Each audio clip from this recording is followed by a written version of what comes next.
करती हूँ आपके ही अपने पसंदीदा कार्यक्रम बिहार बिहान में। हम अपने बिहार बिहान में हर दिन अपने दर्शकों को रूबरू करवाते हैं एक अति विशिष्ट मेहमान से। और हमारे साथ इस वक्त स्टूडियो में जो हमारे खास मेहमान हैं वो एक अधिवक्ता के साथ साथ एक समाज सेवी भी हैं।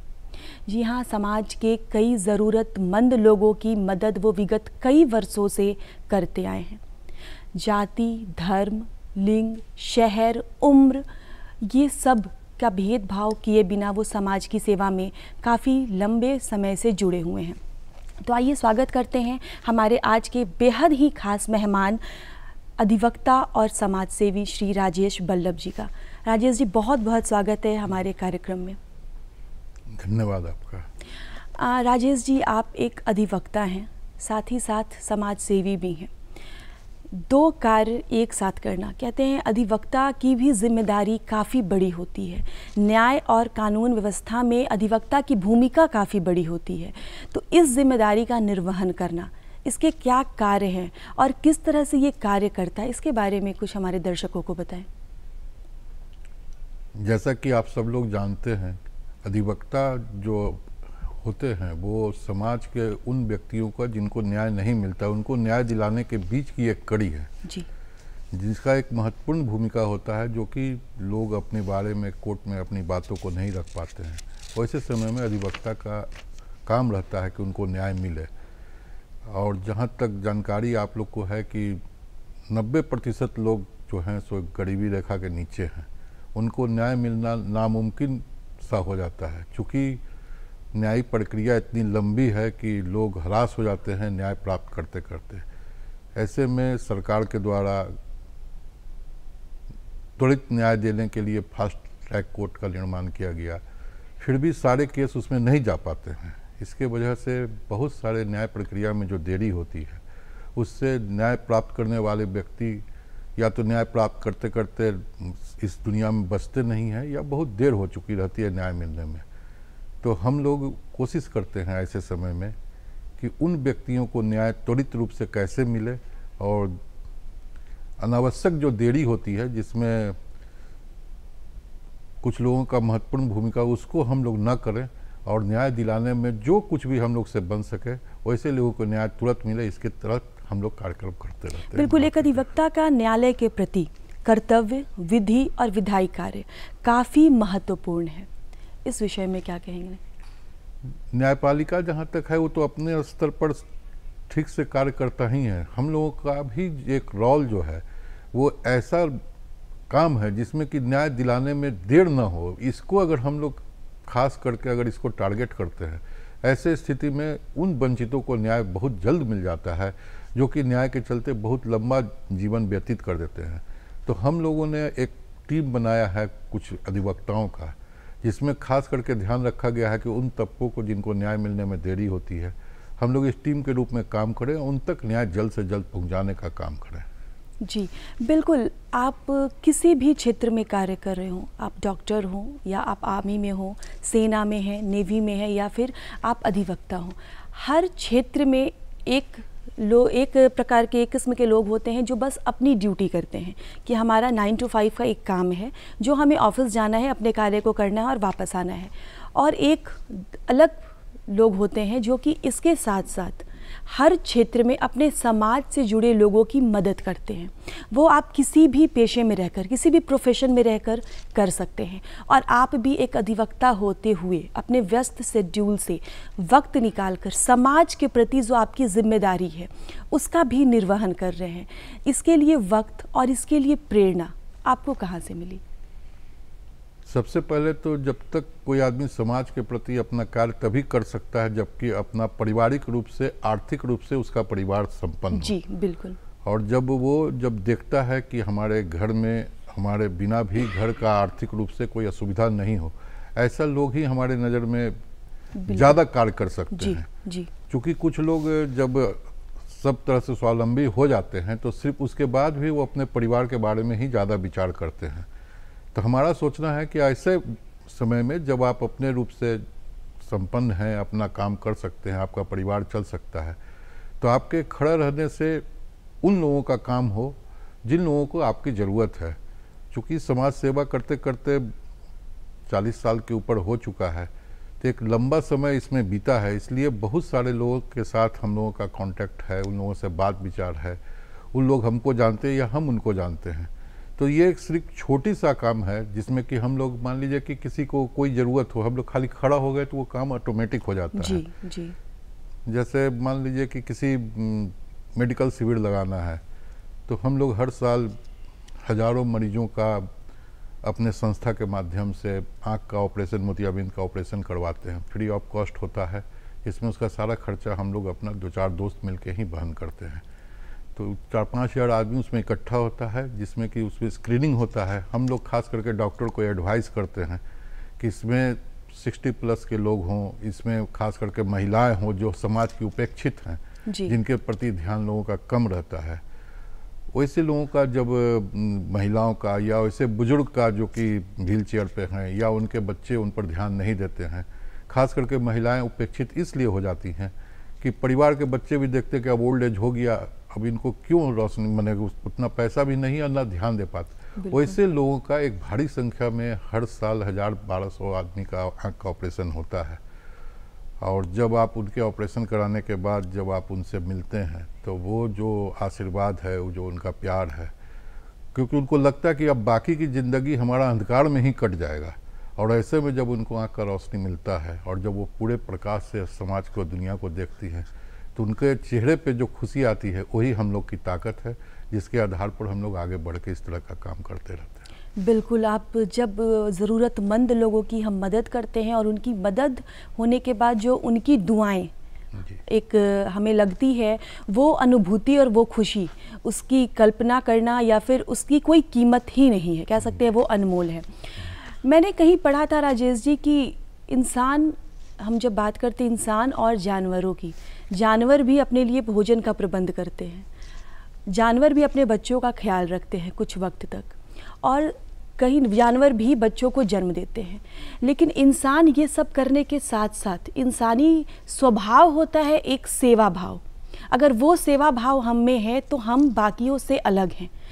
इंसान धरती पर अगर हम जन्म लिए हैं तो बहुत ज़रूरी है कि हम खुद के परिवार के साथ साथ पूरी कम्युनिटी, पूरे समाज के लिए कुछ अलग करें, कुछ खास करें। और इसकी शुरुआत ज़रूरी नहीं है कि हम बहुत बड़े लेवल पर करें, शुरुआत कहीं से भी की जा सकती है, क्योंकि हम हर का एक नेचर है, सर्विस कर देना, सेवा करना, ये हमारे स्वभाव में शामिल है। लेकिन उस स्वभाव को एक प्रारूप देने के लिए, उस कार्य को करने के लिए बहुत ज़रूरी है कि आपके परिवार का साथ हो, क्योंकि ये कार्य आप अकेले नहीं कर सकते हैं। तो आप जब इस क्षेत्र में आए तो आपके परिवार का कितना सहयोग मिला? समाज में जब आप काम करने के लिए निकलते हैं तो आपका बहुत सारा समय जो है उसमें लगता है जी। वैसे स्थिति में अगर परिवार का सपोर्ट ना हो तो आप उस काम को नहीं कर सकते। बिल्कुल बिल्कुल। जैसे कि हमारी 3 बेटियां हैं, एक बेटी BBA MBA करके वो रिलायंस इंफ्रास्ट्रक्चर में जॉब कर रही हैं, दिल्ली में सेटल हैं। जब तक उनका शादी नहीं हुई तब तक वो मेरे कब कहाँ पर क्या बोलना है, कैसे जाना है, क्या करना है, उसको ध्यान रखती थी। दूसरी लड़की अभी हाई कोर्ट में अधिवक्ता है, पटना हाई कोर्ट में। तीसरी बेटी IT करके आई है। तो सारे बच्चे, परिवार, जो भी लोग हैं, चूँकि हम लोग पटना सिटी के पुराने परिवार से बिलोंग करते हैं, 10 पीढ़ी से हमारा परिवार पटना में रहा है, और हम लोग एक बड़े फैमिली से बिलोंग करते थे। लेकिन जो भी पुराना परिवार है सब आज के डेट में मतलब कि बिखर गए हैं या उनका नामो निशान मिट गया है। लेकिन आज हम लोग अगर कहीं पर हैं तो उसके पीछे कारण इन लोगों का दुआएं हैं, या हमारा काम करने का तरीका, या आज के समय में कैसे ठीक से जिया जाए, ये तरीका अपने बच्चों को शिक्षित करते करते हम लोगों को भी आया, जिसके आधार पर आज हम जो भी समाज के लिए या अपने परिवार के लिए या लोगों के लिए कुछ ना कुछ करते रहते हैं। जी हाँ, अपने बातचीत के सिलसिले को आगे बढ़ाते हैं और हमारे साथ स्टूडियो में मौजूद हैं समाज सेवी राजेश वल्लभ जी। जी हाँ, और हम बातचीत कर रहे थे किस प्रकार किसी एक कार्य को करने के लिए बहुत ज़रूरी है कि खुद के साथ साथ आपके परिवार, आपके आसपास के लोगों का भी सहयोग आपको मिलता रहे। जी हाँ राजेश जी, जैसा कि हम बातचीत कर रहे थे समाज सेवा से जुड़ी, आप समाज से जुड़े कई कार्य करते हैं। बच्चे, बूढ़े, लड़कियां, कई विकलांग, कई बीमार, इन सभी के साथ जो आप उनका जो सहयोग करते हैं वो अकेले आप करते हैं या आपकी एक संस्था है या आप अपने कुछ खास लोगों के साथ इस कार्य को करते हैं? चूँकि बहुत समय से सामाजिक गतिविधि में हम लोग रहे हैं, इस वजह से बहुत सारे एनजीओ जो हैं उन सब के साथ हमारा कहीं न कहीं संबंध बहुत प्रगाढ़ हो गया है जी। तो उन संबंध उसमें जब जाते हैं हम, तो जो हमारा अपना जो कांटेक्ट है उस आधार पर बहुत सारा कार्य स्वतः हो जाता है। जैसे एक एनजीओ के साथ हम जुड़े हुए हैं जिसका नाम है नई दिशा। आप लोगों ने देखा होगा कि पहले बच्चे जब गर्मी का छुट्टी होता था तो उसके लिए समर कैंप का आयोजन होता था, जब कभी मौर्या होटल, कभी चाणक्य होटल, बड़े बड़े लोगों बड़े बड़े स्कूल के द्वारा प्रायोजित होता था।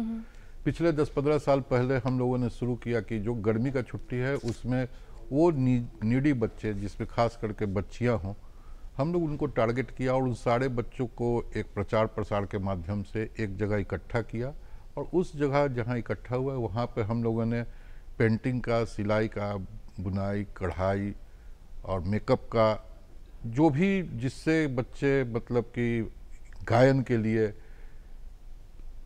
मोती बनाने के लिए, जेवर बनाने के लिए, ये सारे टीचर्स को हम लोगों ने हायर किया और उसकी संख्या बच्चों का 400 से 500 रहता था, जिसको कि हम लोगों ने ट्रेंड किया 2 महीना में। कि अगर उसका मतलब ये था कि हम लोग खास करके चाहते थे कि बहुत सारे बच्चियों के पढ़ाई मैट्रिक के बाद आगे नहीं बढ़ पाता है, चूँकि परिवार आर्थिक रूप से उतना संपन्न नहीं है, आगे पढ़ाने में मुश्किल आती है।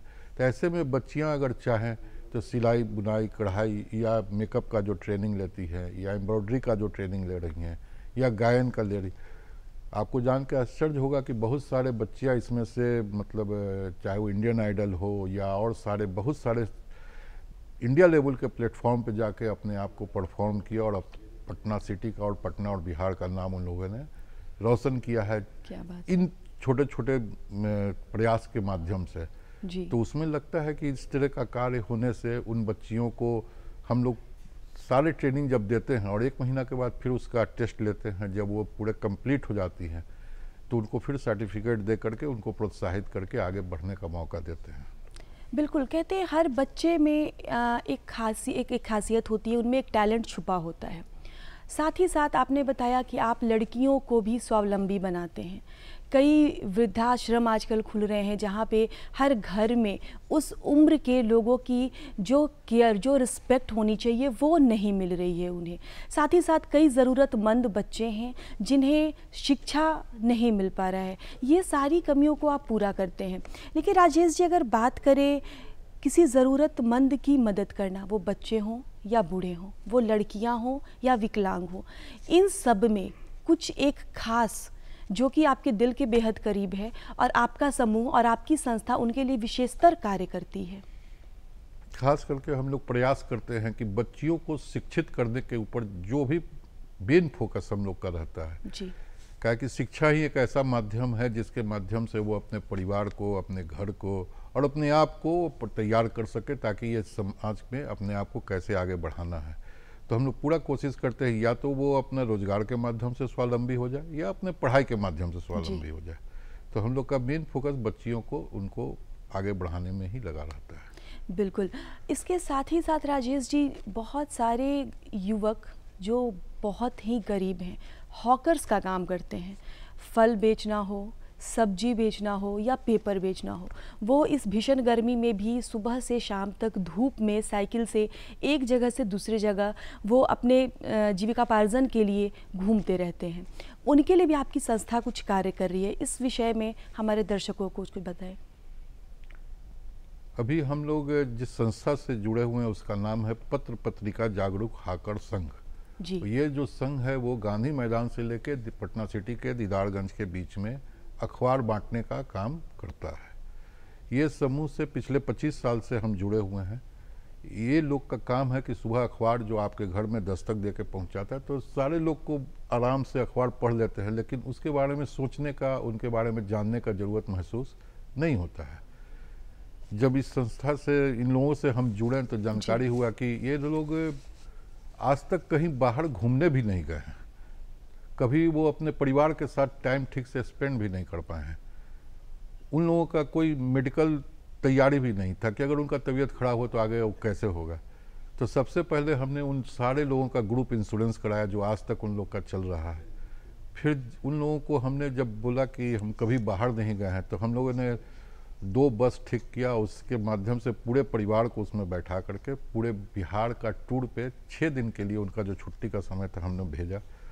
उन लोगों के में आंखों में जो खुशी का आंसू थे या उन लोगों ने जो जीवन में पहले बार घूमने का काम किए वो देख करके सुखद अनुभूति हुई कि ऐसे लोगों को जो कि आज तक जीवन में अपने घर से बाहर, पटना के बाहर भी वो नहीं गए थे, ऐसे में उन लोगों को ये इस काम को करने से, इसी तरह का आगे बढ़ने से, उन लोगों को समझाने से, उन लोग खुद जब छुट्टी होता है तो वो लोग मेडिकल कैंप लगाते हैं जिसमें कि वो लोग अपना समय देते हैं, या इस तरह का बहुत सारा काम समाज के बीच में वो करते हैं जबकि उनकी आर्थिक स्थिति भी वैसी नहीं होती है। बिल्कुल बिल्कुल। तो हम लोग उस तरह के लोगों से भी जुड़े हुए हैं। बिल्कुल राजेश जी, जब आप किसी की मदद करते हैं और उस वक्त आँखों में जो उनकी खुशी होती है वो अनुभूति बिल्कुल कह सकते हैं कि इसके लिए हमारे पास कोई शब्द नहीं है। बिल्कुल, इसके साथ ही साथ कई लड़कियों को या कई युवाओं को और बच्चों को स्वावलंबी बनाने के साथ साथ कह सकते हैं कि आप उनके भविष्य के लिए भी योजना कर रहे हैं कि उनका भविष्य भी कहीं ना कहीं सुरक्षित हो, वो मेडिकल फैसिलिटी भी उन्हें मिले, साथ ही साथ वो अपने परिवार के साथ कुछ खुशी के पल भी बिता सके। समाज सेवा एक ऐसा कार्य है जो समाज भलाई के लिए करता है। इसके लिए अकेले इस कार्य को करना या आगे बढ़ना या फिर बहुत सारे लोगों की मदद एक वक्त पर कर पाना बहुत मुश्किल होता है। आज भी कई लोग ऐसे हैं जो समाज के लिए कुछ करना चाहते हैं लेकिन उन्हें वो मौका नहीं मिल पा रहा है, या फिर कह सकते हैं कि वो एक कदम नहीं बढ़ा पा रहे हैं कि किस प्रकार से वो आगे बढ़ें। उनके लिए क्या संदेश देना चाहेंगे? अगर आपके अंदर उतनी क्षमता नहीं भी हो और आप अगर सोच लेते हैं कि हमें कुछ करना है तो छोटा छोटा गोल भी फिक्स किया जा सकता है। जैसे हम लोग, आप देखते होंगे कि पटना शहर में बहुत सारे लोग कंबल बांटने का काम करते हैं। बिल्कुल बिल्कुल। ठंड आया तो लोग एक जगह खड़ा होकर बांट देते हैं। हम लोग पिछले 25 साल से कंबल बांट रहे हैं। तो जैसे 1000 कंबल एक जगह इकट्ठा किया, रात के 2 बजे निकले, सड़क किनारे जो लोग भी सोए हुए मिले उनके ऊपर धीरे से डाला और आगे बढ़ गए जी। तो इस तरह का, जैसे आप चाह लीजिए कि अगर हमें कुछ करना है, चाहे कंबल बांटने के माध्यम से हो या रोजगार देने के माध्यम से हो, तो ये सब कोई बहुत बड़ा काम नहीं है। और बहुत सारे समाज में ऐसे लोग हैं, उन लोगों को भी लोगों को मदद करने का आवश्यकता रहता है। वो लोग भी चाहते हैं मदद हो, क्योंकि सही हाथों के माध्यम से नहीं हो पाता, इसलिए लोग डरते हैं। आपको आगे बढ़ने का ज़रूरत है। सब लोग उसमें, समाज में बहुत सारे अच्छे भले लोग हैं, वो सारे लोग चाहते हैं कि उनके माध्यम से भी लोगों तक उनकी आवश्यकता का पूर्ति कर सके। तो हम लोग उसमें एक कड़ी का रूप काम करते हैं। बिल्कुल, किंतु राजेश जी कहते हैं कि समाज सेवी एक ऐसा व्यक्ति है जो निस्वार्थ भाव से समाज की सेवा करता है। और अगर हम देश की बात करें, अपने राज्य की बात करें, अपने शहर की बात करें, तो कहीं ना कहीं हर स्थान पर एक ऐसा व्यक्ति मिलता है जो कहता है कि हम एक समाज सेवी हैं। लेकिन इन सब के बावजूद कई बार ज़रूरतमंद लोगों को उनकी मदद जितनी होनी चाहिए वो नहीं हो पाती है, वह मदद उन तक नहीं पहुंच पाती है। तो उन्हें कहाँ जाना चाहिए, उन्हें कहाँ अप्रोच करना चाहिए ताकि उनकी मदद हो पाए? अब तो सरकार भी बहुत सारा माध्यम, स्मार्ट कार्ड के माध्यम से, मेडिकल ट्रीटमेंट के माध्यम से, और भी बहुत सारा ऐसा स्रोत खोल दिया। बच्चे को अब शिक्षा देने के लिए एजुकेशन लोन है। तो सरकार ने भी बच्चों का मैट्रिक IE BA तक पढ़ाई निःशुल्क हो गया है। तो सरकार भी बहुत सारा ऐसा प्रयास किया है जिससे लोग आगे बढ़ रहे हैं। सिर्फ आपके अंदर में ये जज्बा होना चाहिए। आप लोग खुद सोच सकते हैं कि किसी को मदद करना है तो उसमें बहुत ज़्यादा मेहनत करने का ज़रूरत नहीं है। एक छोटा सा कहानी है कि एक अभी कुछ दिन पहले एक आदमी आया हमारे पास जो बताया कि हमारा कैंसर का ट्रीटमेंट हो रहा है, हमारे पास पैसा नहीं है, हम 2 बार करा चुके हैं, ये तीसरा और फाइनल है, अगर हम नहीं गए तो हमारा फिर से बीमारी वापस आ जाएगा। हम 2-4 दोस्त बैठे हुए थे, उसको ज़्यादा नहीं 40-50 हज़ार रुपये का ज़रूरत था, 4-5 आदमी मिलकर उसको दे दिया। उसके बाद वो गायब हो गया। बहुत दिन के बाद एक दिन आया, पूरा कस के रोने लगा। तो हम लोग क्या हुआ कि हमारा डॉक्टर ने सर्टिफिकेट दे दिया कि हमारा बीमारी समाप्त हो गया है। वो एक गुलाब का फूल लेके आया था जो हम लोगों को दिया। और वो आदमी को फिर हमने एक जगह जॉब भी रखवा दिया, जी। तो उसको देख के जो खुशी मिलता है वो लाखों करोड़ रुपया से दे करके भी नहीं मिलता है। तो यही वो ताकत है जिसके आधार पर हम लोग कुछ ना कुछ करने का प्रयास करते हैं। बिल्कुल। लेकिन कई ग्रामीण क्षेत्रों की जब बात करते हैं, जैसा कि आपने अभी बताया कि समाज की उपेक्षित कुछ महिलाएं जिन्हें कि अपने घर परिवार से उनको जो मिलना चाहिए, उनका जो अधिकार है वो उन्हें नहीं मिल पा रहा है, आप उनकी मदद करते हैं। उन तक पहुंचने का जो एक समय होता है, उन तक पहुंच पाना, ये आपके लिए कितना मुश्किल होता है या कितना आसान होता है कि सबसे अलग जाकर उनकी मदद करना, उन्हें स्वावलंबी बनाना, उन्हें अपने पैरों पर खड़ा करना और उन तक मदद पहुंचाना, ये आपके लिए कितना मुश्किल या कितना आसान होता है? कोई काम मुश्किल नहीं है, सिर्फ सोचने की ज़रूरत है, काम अपने आप होता है।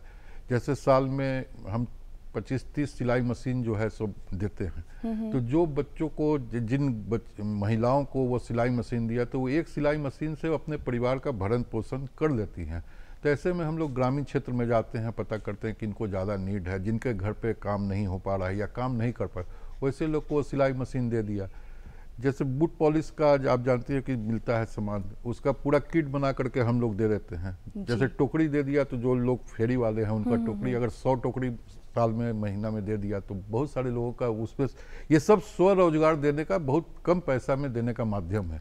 सिर्फ आपके अंदर वो जज्बा होना चाहिए कि आप उनको कैसे मदद करना चाहते हैं। और जहाँ तक महिलाओं का ग्रामीण क्षेत्र का बात है, पटना शहर के और बिहार के सारे नामचीन डॉक्टर का साल में 2-3 बार हम लोग कार्यक्रम ग्रामीण क्षेत्र में लगाते हैं किसी स्कूल में, और उसमें उनको फ्री दवाई और फ्री ट्रीटमेंट, जो भी माननीय डॉक्टर हैं वो हम लोग के साथ जाते हैं और वहाँ पर वो देने का काम करते हैं।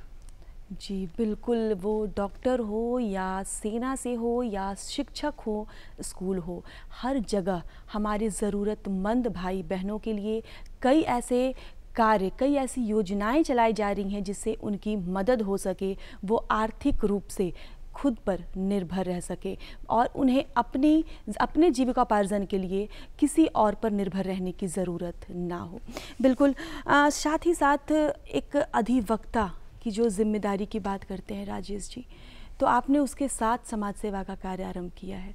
हमारे बहुत सारे यूथ हैं, हमारे बहुत सारे स्टूडेंट्स हैं जो कि इस कार्यक्रम को देखते हैं और उनका भी एक मोटो होता है, उनके लाइफ का एम होता है कि हमें भी लॉ में जाना है, लॉ की पढ़ाई करनी है। उनके लिए क्या उन्हें सजेस्ट करना चाहेंगे, क्या सलाह देना चाहेंगे?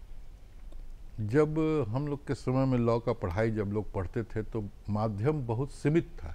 वो माध्यम के आधार पर सिर्फ कोर्ट में प्रैक्टिस करना ही एक जॉब था कि अगर आप लॉ करते हैं तो आप कोर्ट में जाके प्रैक्टिस कीजिए। लेकिन जैसे जैसे समय बीत रहा है और जैसे जैसे समाज आगे बढ़ रहा है, देश आगे बढ़ रहा है, वैसे वैसे कानून के क्षेत्र में पढ़ाई करने वाले बच्चों के लिए ऑप्शन बहुत ज़्यादा बढ़ गया है और उनका सैलरी, उनका काम करने की क्षमता उनके मेरिट के आधार पर तय हो गया है। आप देखते होंगे अखबार में जब आता है कि एक बच्चे को लॉ कंपनी जब उठाती है तो उसकी सैलरी 70 लाख 80 लाख रुपया तक बताता है पर एनम। तो आप सोच के देखिए कि लॉ ग्रेजुएट किए हुए बच्चे जो कि फर्स्ट जब अपना जॉब कर रहे हैं उस समय उनका सैलरी 6 से 7 लाख रुपया तक कंपनी ऑफर कर रही है। ऐसे आज के डेट में हिंदुस्तान में सैकड़ों कंपनियां हैं जो लॉ पास किए बच्चे को बहुत उचित प्लेटफॉर्म दे रही हैं। इसलिए आज के माध्यम से जो लोग भी कानून का पढ़ाई पढ़ना चाहते हैं तो ये एक अपने आप में बहुत सुनहरा अवसर है कि एक प्रेस्टिजियस जॉब है।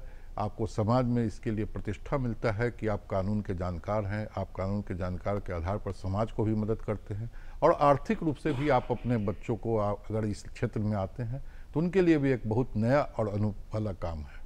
हम बात करते हैं समाज में जिस बदलाव की सबसे ज़्यादा ज़रूरत है वो है लोगों के मन में सुरक्षा का भाव। हम अपने छोटे बच्चों को घर पर अकेले छोड़कर नहीं जाते हैं क्योंकि हमारा डर है असुरक्षा का भाव। कहते हैं जब हमारी मानसिकता बदलेगी तभी समाज बदलेगा। हमारी सोच बदलना हमें बहुत ज़रूरी है। इस विषय पर क्या कहना चाहेंगे? समाज में खास करके इंटरनेट आने के बाद बहुत सारी विकृतियां बहुत बढ़ गई हैं। चाइल्ड एब्यूज़ का बहुत सारा कहानी टीवी के माध्यम से और सोशल मीडिया के माध्यम से समाज लोग देखते रहते हैं। बच्चों पर भी इसका बहुत बुरा असर पड़ता रहता है। तो हम लोग का काम है कि अपने बच्चों को ये जानकारी देना, अवेयर रखना, अगर आप अपने बच्चों को अवेयर कराते हैं कि कौन सा पार्ट कहाँ तक ठीक है कहाँ गलत है, उसके लिए तो सबसे पहले माता पिता को ही इसमें आगे बढ़ना होगा और अपने बच्चे को अच्छे बुरे के बारे में बताना होगा। बच्चों को अलग छोड़ना आज के डेट में सही कदम नहीं है।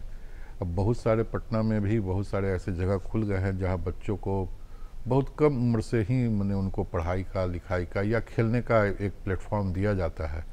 तो कोशिश किया जाए कि हम लोग अपने बच्चों को अपने साथ रखें और उनको, चूँकि पहले हम लोग का परिवार कंबाइंड परिवार होता था, समाज में माता पिता भाई बहन दादा नाना चाचा सब रहते थे, और आज कमर्शियल युग में लोग सिर्फ माता पिता ही रहते हैं, इसलिए बच्चे को छोड़ना पड़ता है घर में। तो ऐसे में उनके पर विशेष ध्यान रखने की ज़रूरत है, क्योंकि आज का माहौल इतना दिक्कत हो गया है सोशल मीडिया टीवी के माध्यम से, उस पर भी ध्यान देने का ज़रूरत है कि बच्चे गलत चीज़ का इस्तेमाल ना करें। बिल्कुल, पहले के वक्त की बात करते हैं, एक संयुक्त परिवार था, आज एकल परिवार का समय है। हर घर में माता पिता दोनों कहीं ना कहीं नौकरी कर रहे हैं और बच्चों के ऊपर जो एक भरपूर ख्याल रखने वाला एक व्यक्ति होना चाहिए वो उनके साथ नहीं है, और इसका साथ ही साथ मोबाइल और इंटरनेट कई विकृतियों को उत्पन्न कर रहा है। तो बहुत ज़रूरी है कि उन सभी चीज़ों पर ध्यान दिया जाए। और कहते हैं बेहतर समाज कैसे बनेगा, बेहतर समाज कब बनेगा, ये सवाल ही अपने आप में गलत है। जब तक हम ये सवाल करना बंद नहीं करेंगे तब तक हमारा समाज नहीं बदल सकता है। बिल्कुल, समाज के बदलने से पहले खुद को बदलना बहुत ज़रूरी है। दुनिया को बदलने से पहले खुद को ठीक करना बहुत ज़रूरी है, क्योंकि समाज की बातें केवल सोचना कि समाज के लिए कुछ करना है, इसके लिए केवल बात करना नहीं बल्कि काम करना ज़रूरी है। तो इस विषय पर आपकी क्या राय है? जो आपने खुद, आपका सवाल ही अपने आप में उत्तर है कि जो वो लोग अपने समाज को तभी मदद कर सकते हैं जब वो खुद स्वावलंबी हों, जैसा कि पहले हमने आपको बताया। और कोई ज़रूरी नहीं है कि एक आदमी 1000 आदमी का मदद करे, एक आदमी का भी अगर मदद हो जाए उसके जीवन में और उससे उसकी जीवन बदल जाए। आप अपने घर में अपने काम करने वाले मेट के बच्चे को पढ़ाई का जिम्मा ले सकते हैं।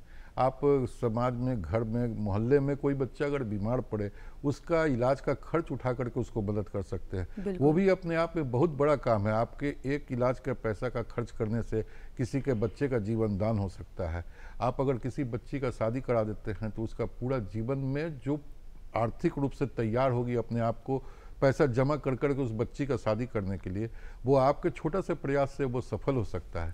इन्हीं तरह के खुशियाँ को ढूंढने की ज़रूरत है और एक काम करके भी आदमी खुश और संतुष्ट रह सकता है। बिल्कुल, वो हर लोगों के खुश होने की एक अलग वजह होती है कि क्या करने से हमें खुशी मिलती है। राजेश जी, आप विगत 40 वर्षों से समाज सेवा का कार्य कर रहे हैं।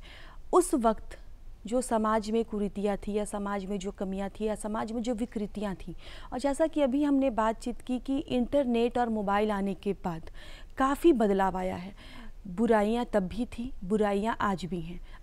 कई अच्छे और बुरे बच्चे या युवा तब भी थे और आज भी हैं, लेकिन उनका वो तरीका बदल चुका है, उनका व्यवहार बदल चुका है। तो कितना अंतर देखते हैं समाज में अपने आसपास? जैसे जैसे लोग ज़्यादा जागरूक होते जाएंगे, ज़्यादा समाज के बारे में छोटे बच्चे भी अब ज़्यादा जानकारी रखते हैं, तो जैसे जैसे जानकारी बढ़ेगा वैसे वैसे समाज को और ज़्यादा जागरूक होने की ज़रूरत रहेगी। 40 साल 50 साल पहले उतना लोग जानकारी नहीं रहता था, लोग एक शहर के बाहर में दूसरा नहीं जानते थे उतना। अब तो अमेरिका में 2 मिनट पहले घटना जो है सो हम लोग टीवी के माध्यम से तुरंत देख लेते हैं, और हमारे साथ साथ हमारा पूरा परिवार, हमारे बच्चे भी देखते हैं। तो वो लोग को भी सारी जानकारी अवेयर है, उनको सिर्फ जागरूक करने की ज़रूरत है ताकि किसी तरह से भी वो अच्छे बात उन तक पहुँचे। जैसे कल की घटना है कि बहुत सारे लोगों को बंदूक से गोली चला करके, चूँकि वहाँ लाइसेंस देने की प्रथा अमेरिका में नहीं है, गोली चल गया, बहुत सारे बच्चे की मौत हो गई। तो इस तरह की घटना वो भी अगर देख रहा है तो कहीं ना कहीं गलत असर तो पड़ता ही है।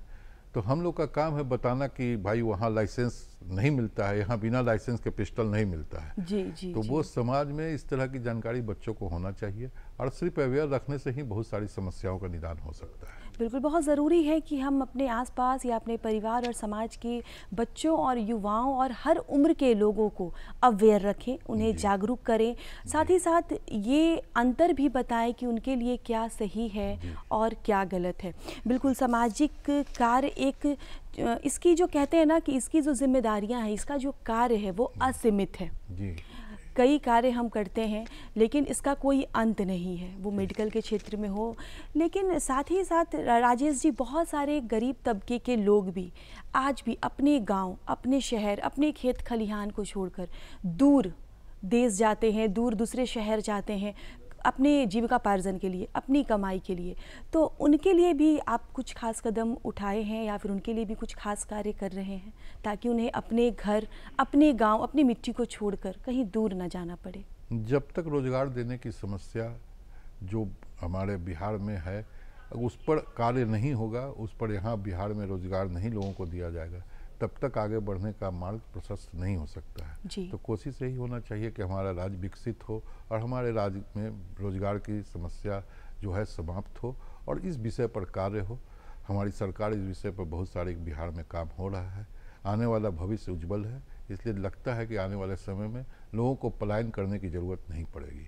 बिल्कुल राजेश जी, आपसे बातचीत करके बहुत अच्छा लगा, बहुत सारी जानकारियाँ मिली और आप जो कह सकते हैं कि बहुत ही सराहनीय कार्य कर रहे हैं और कई लोगों की मदद करना अपने आप में ही काफ़ी उत्तम कार्य है।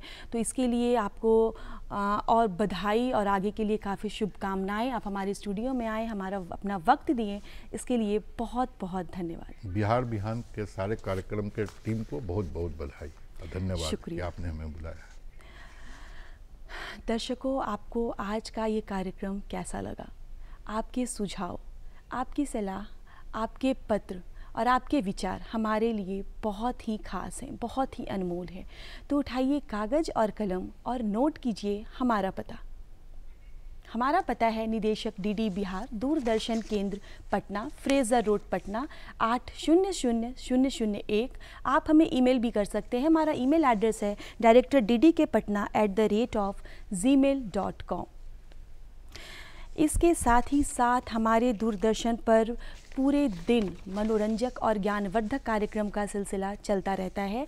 तो इसे पूरे दिन में देखना न भूलें। 12 बजे कार्यक्रम खुला आकाश, साथ ही साथ आप देख सकते हैं 1:30 पर कार्यक्रम हमारा स्वास्थ्य। तो दूरदर्शन के साथ बने रहिए और आज के लिए बस इतना ही। मुझे दीजिए इजाज़त। नमस्कार।